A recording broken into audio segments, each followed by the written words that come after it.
আফগানিস্তানের অধিনায়ক রশিদ খান ম্যাচ হেরে কি বললেন বাংলাদেশকে নিয়ে। 3-0-তে হোয়াইট ওয়াশ হয়েছে আফগানিস্তান, তারপরেও রশিদ খানের তেজ কমেনি।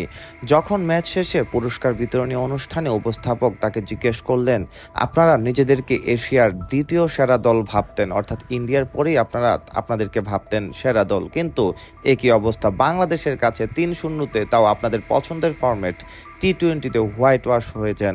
এটার কারণটা কি? তখন তিনি বলেছেন, বাংলাদেশ যতটা না ভালো খেলেছে তার থেকে বেশি আমরা খারাপ খেলেছি, না হলে আমরাই সিরিজ জিততাম, কেননা এত বড় বিপর্যয় হতো না। আপনি দেখে থাকবেন আমাদের বোলিং ফিল্ডিং সব কিছুই খুব একটা ভালো হয়নি, ব্যাটিংটাও আমরা ভালোভাবে করতে পারিনি, আমরা 180-90-এর কোনো স্কোরই করতে পারিনি, কিন্তু এখানে এই রান খুবই সম্ভব ছিল।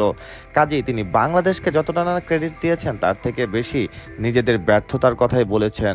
তিনি বাংলাদেশকে খাটুই করলেন প্রকারান্তে, কেননা বাংলাদেশ যোগ্য দল হিসেবে কিন্তু ভালো খেলেছে। তিনি বাংলাদেশের ভালো কথাও বলেছেন, কিন্তু সেটার সংখ্যাটা বা পরিমাণটা খুবই কম ছিল। তিনি নিজেদের ব্যর্থতাই প্রমাণ করলেন বেশি। দর্শক, আপনারা কি মনে করছেন, রশিদ খানের এই উক্তি কি মেনে নেওয়া যায়? কমেন্ট করে জানাতে পারেন।